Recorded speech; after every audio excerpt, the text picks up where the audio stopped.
Good morning everybody. Hi, Phil Foster again here from the Heaton and Reddish Walkers, and today we're going to bring, sorry I should have been prepared a little bit there, we're now going to do the Heritage Walk number 5, Heaton Moor from the Stockport Heritage Trust. So I'm going to head off down to Heaton Moor on a beautiful Sunday morning and do a little tour around Heaton Moor for you. It's been an absolutely glorious weekend this weekend, the last weekend in February. So I'm looking forward to catching a few rays of sunshine today.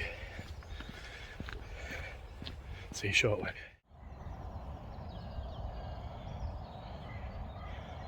We're just on the meadows fields, just at the back of Heaton Chapel. Beautiful, glorious sunny day. So I'm going to start with a little bit about the history. And as you probably see, I'm wearing my famous red top, which if you're in the walking group or if you know me from the walking group, that's probably my favourite colour. Just because I like to be seen up on the mountains. But it's quite appropriate today because red is the colour of the rose of the county that we're in. And it always makes me chuckle when we have this border chat. Are we in Cheshire? Are we in Lancashire? Well, Heaton Moor and pretty much this side of Stockport is firmly in Lancashire. I know some of you won't like that, but that's where we're at. So from the River Mersey down at Heaton Mersey, go down into Stockport to Portwood, where it picks up the River Tame. Follow the River Tame all the way back up through Reddish Vale. You're firmly inside the Lancashire boundary there. You might just be able to see behind me there is the top of Broadston Mill. So that's the border of the Heatons with Reddish. It goes down to Heaton Norris, Heaton Mersey, Heaton Chapel, Heaton Moor. And today we're going to be talking about Heaton Moor and the little history. So I can't really start without telling you that these booklets, I'll see if we can get it in the sunlight, these booklets are absolutely amazing. Packed full of great information. There's probably around about 25 of them. And they are absolutely amazing. So these are not my walks, I'm just trying to bring these to life on a video tour. So Heaton Moor was it's a difficult one to say really. The Heatons was Heaton Norris after William Le Norris. So all of the Heatons were Heaton Norris, and then it started to get subdivided up into the separate Heatons. So we've got Heaton Chapel. Talk about that in another video, but if you've been on my walks you'll know why. Heaton Moor, because obviously it was the moorland, peat bogs. Heaton Mersey, because obviously it was down at the Mersey side, not the Liverpool but Mersey side of the Mersey. Rambling today for some reason, wine last night. And obviously Heaton Norris, which I always find quite chuckly really, because Heaton Norris was the whole area and now it's just a little bit at the bottom there. But anyway, we're going to go and start at another boundary, one that always causes another little bit of conflict. So we'll see you down there shortly.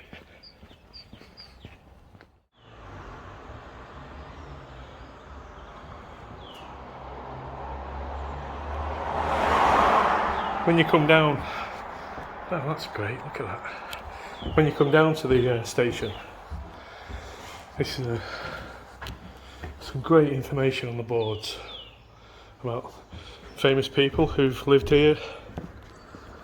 Morning. So this is pretty much the start of where we're going to walk today.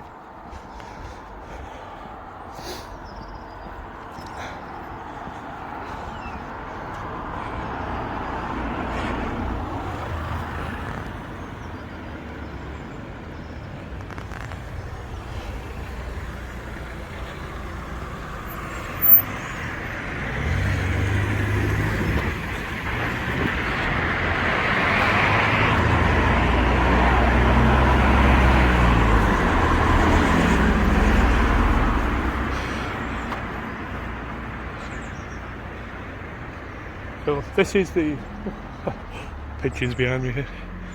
This is the magnificent Heaton Chapel train station, and a lot of people call it the Heaton Moor station. But it's not, it's Heaton Chapel. Not actually quite sure where the border is. But it's a magnificent building, as you can see. And it was built on the train line of the Manchester-Birmingham Railway, built a line to Crewe. And that was in 1840 when the viaduct was built. And then this was built in 1852, so 12 years after the line was laid. And then in 1888 the track was widened from 2 to 4, so 48 years later we ended up with the 4 main lines coming up the West Coast main line. But local brick with yellow inset bricks, very distinctive, very good. Just over the road from the train station there's a little row of shops. The 2 on the left there are the original 2, well, original as can be, and then we've had some new huts rebuilt here when these were destroyed in fire. The remaining 2 huts there on the left hand side are over 150 years old, and they were originally used as coal merchants for either mess rooms or storerooms. It's actually quite unique in the country, this flower shop, because it has no mains water and no sewerage. The decoration on the door is just spunky. It's absolutely brilliantly unique. And this is the famous stone that comes from, often used for tying up horses. So when they used to come along with the horse and carts, that's where they tie the horse. So originally this was St Andrew's Presbyterian Church, and it was built in 1904. We're trying to wait for the cars to pass. And in 1972 the United Reformed Church of England was formed, and it was then declared to be a Presbyterian Church of England and a Congregational Church. But 1904, magnificent building. We're going to be heading down Heaton Moor Road.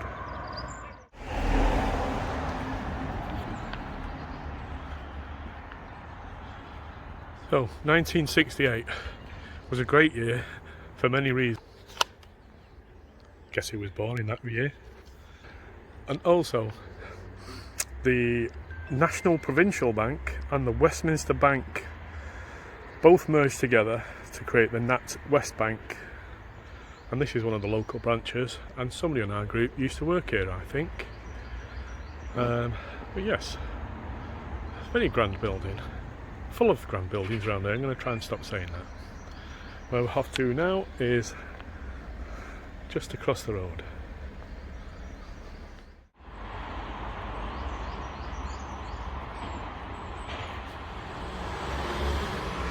So 1896, Derbyshire and Smith built this church. Originally it was the United Reformed Church with a Sunday school. It's now the Church of the Virgin St Mary and St Mina. It's a Coptic Orthodox Patriarch.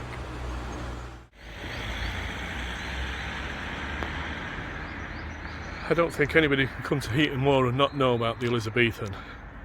Originally it was built as a gentleman's club.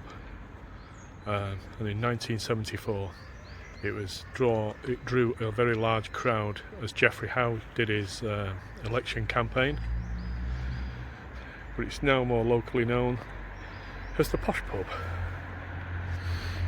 No trainers, I'm afraid. So we've had transport, we've had churches, and we've had pubs. What else do people of the 19th century need? And that is somewhere to go shopping. And this Victorian arcade is an absolutely magnificent little community place to come shopping. And I'm going to be a little bit biased because I'm going to have to zoom into this one. that place just there, Casa de Moor, does, and I'm going to be a bit controversial here, the world's best breakfast. So if ever you want the best breakfast in the whole entire world, get yourself down here. So right next door to the Elizabethan is Heaton Moor Conservative Club, built in 1881. A very, very magnificent building. I'm going to say that pretty much all day today, I think. But I don't think people come out and appreciate what they've actually got on the doorsteps here. There is a blue plaque. We'll go over and have a quick look. The Heaton Moor Conservative Club, built in 1881 and opened as the Heaton Moor Conservative Club. It became the Moor Club in 2008 and it's still a private members club today. Locally listed building. The little sign on the top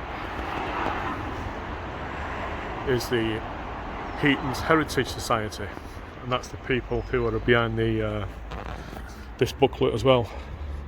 Phil Robotham, sorry, and his knowledge is just astounding. So great shout out for that guy. So we've just walked down from the main road at Heaton Moor, and we've come down to the road behind the shops, which is Derby Range. There's quite an interesting set of cottages across here, just because of the central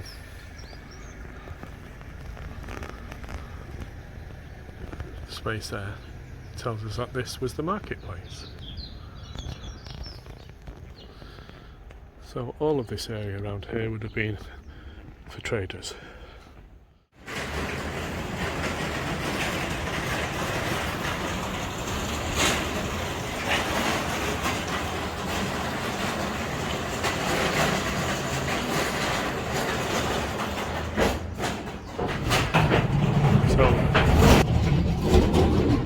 That was the plough. There's a guy there just unloading his truck driver, say.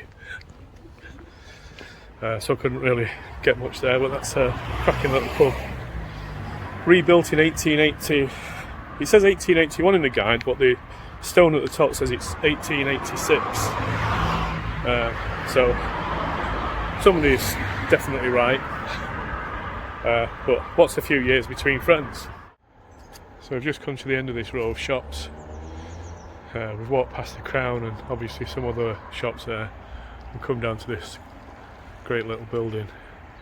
It still has a sign saying it's the baker and flour dealers and the confectioners, but it's actually Leonie's bar now, fresh fish. It's also been the Crow bar, and crow is the Danish word for village pub.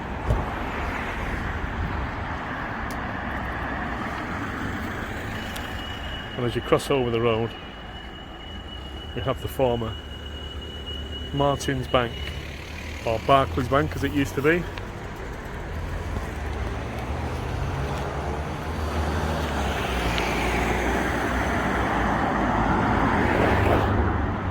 Some things that you walk past every day and never really see. And it's that crest, which features a grasshopper and a liver bird, where Martin's Bank head office was originally in Liverpool. Never seen it before, never took notice. Heaton Moor Reform Club. Sorry, Heaton Chapel it says on the top there, but let's go and investigate because it does have a blue plaque. Established in 1886 by the Liberal Party, led by William Gladstone, the Prime Minister to Queen Victoria. It's a private members club for 122 years, designed by prominent architect Alfred Derbyshire, who actually won the contract in a competition apparently. But a stunning piece of architecture.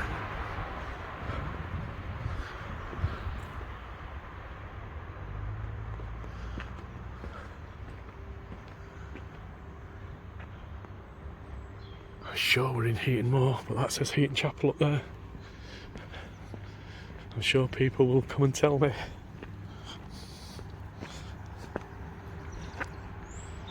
Yeah, definitely Heaton Moor.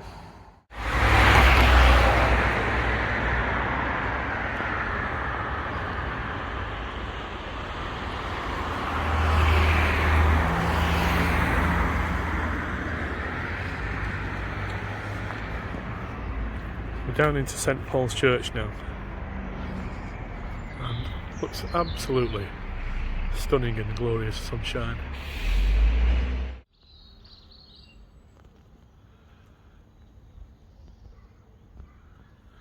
So we've just come down the side of St Paul's. I know I've missed another little church, the rectory across the road, but I'm a little bit pressed for time this morning. Built in 1876. Very impressive. When I come and do these little things and I see the churches, the ones in Reddish, did the church there where I got married, and then come down to see these churches, it almost makes me want to become a bit more involved in going inside, shall we say. And then we come down to, just behind the church is the church hall. This was built a few years later in 1890. During the Second World War, it was occupied by the forces. Not quite sure what for, but I would have thought it would have been rest and recuperation.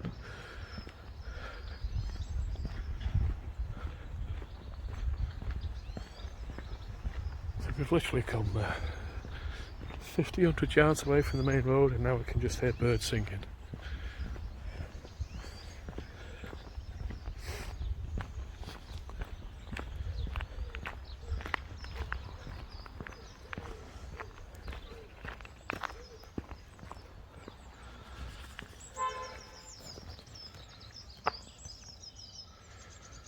And next to the church hall is the scout hut.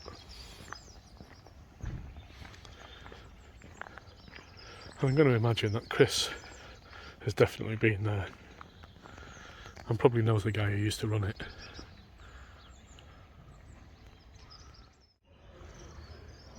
So we've just come down to the bottom of Shaw Road, or part way down.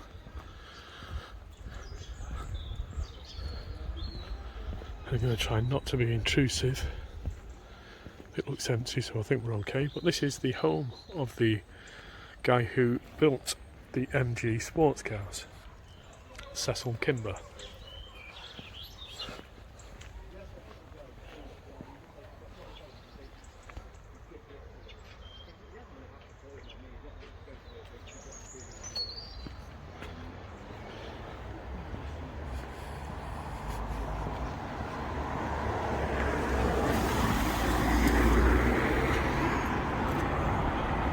And we're heading off round to another little area of green space.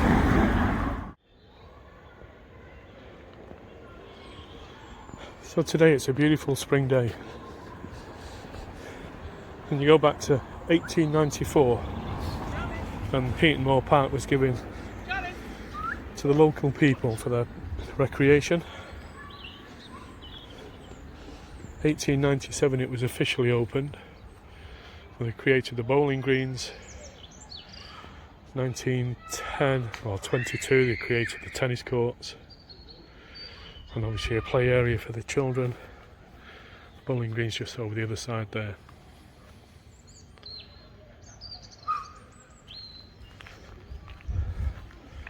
Beautiful little area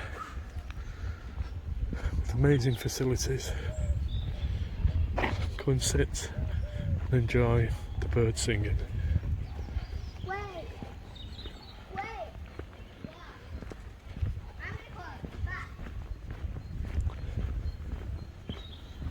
So I hope you've enjoyed this little tour around Heaton Moor.